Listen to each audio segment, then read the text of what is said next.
Having a whole lot of fun breaking down what a 16-team playoff would look like during each season during the college football playoff era here at MarkRogersTV, the voice of college football. If you enjoy the content, then it's simple. Smash the like button.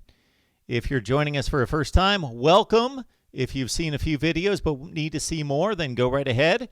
Take the deep dive. Then we hope that you will subscribe, because once you subscribe, if you hit the bell for the notifications, you then know when we're going live, which is just about each and every day and typically multiple times per day here at the Voice of College Football. All right, let's get to it. A 16-team playoff. We're looking at two different models here. One in which we are going through breaking down what the playoff format would look like with 10 conference champions making it. So we're bringing in the group of 5, all the conference champions, all 10, and then 6 wild cards based on record. And then when there's a tie for a position, we break it down logically, starting with head-to-head, of course.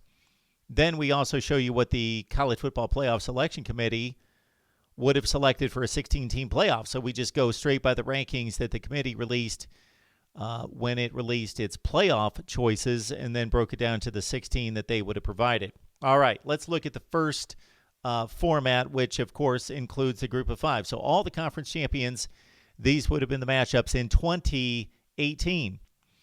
Alabama, the 1 seed, taking on MAC champion Northern Illinois, an 8-5 ball club. The 8-9 game looks like a good one here. Washington, Michigan. 4-13 game, maybe Fresno State out of the Mountain West. The champions there at 11-2 give Oklahoma a game. Ohio State and Syracuse. Syracuse, we didn't expect them to show up in a college football playoff, but there they are at 9-3. With the best record of a non-champion out of the ACC, taking on the Buckeyes. In the 2-15 game, we've got Clemson against Conference USA champion UAB, the Blazers at 10-3.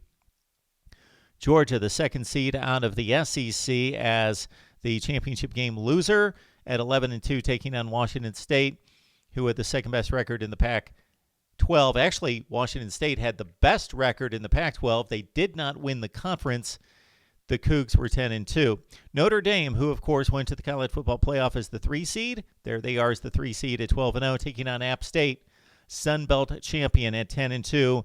And finally, an interesting matchup here. UCF, of course, at this point, they were riding a 2-year winning streak with 25 consecutive wins at 12-0, would have been the 6th seed, according to the playoff committee. No, I'm sorry, this is according to my rankings. I placed them as a 6th seed, taking on Texas out of the Big 12, losing to Oklahoma in the Big 12 championship game, Texas at 9-4. All right, left out, Florida, LSU, Kentucky, Penn State, NC State are all 9-3. So why did I opt for Texas at 9-4? Simple. They made it to a conference championship game. They were 9-3. I did not penalize Texas for losing a conference championship game. They were 9-3 prior to. I also distributed the 9-3 teams among the conferences. So that's why Syracuse was that second team selected from the ACC, and Florida, LSU, Kentucky left out despite the 9-3 records because Georgia got the 2nd seed out of the SEC. So we had a perfect division among Power 5 conferences for the 6 wild card spots because Notre Dame made it. Therefore, you've got the other 5 wild cards distributed evenly between the other conferences, and it actually worked out because there's a natural tiebreaker there. Everybody that's in the playoff in a wild card slot had proven to be better than the teams that were left out. If you follow me, look at the team, let's say Michigan at 10-2, above Penn State 9-3 in the Big Ten, and so forth.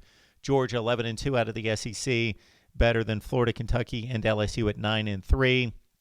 Syracuse beat NC State. Both teams were 9-3. Let's look at the playoff rankings. This is what the committee would have selected. They've got Alabama as the 1 seed. West Virginia is the 16. So Will Grier and company get their shot at the Crimson Tide. The Mountaineers were 8-3. Interesting matchup here is the 8-9. UCF and Washington.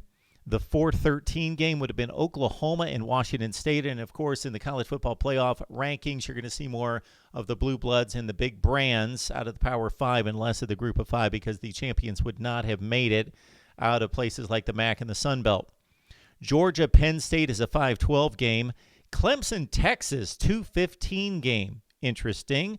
Michigan, Florida, ironically, did play in the Peach Bowl, and the Gators wiped out an undermanned Michigan team that lost a ton of personnel to the NFL draft and opted out for the bowl game.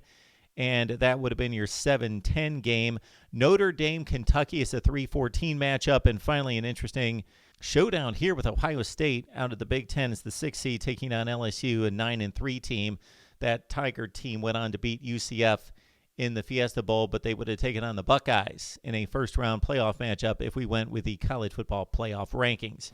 Your thoughts below as we make our way through the college football playoff era and see what a 16-team playoff would have looked like in 2 different models. Right here at Mark Rogers TV, the voice of college football.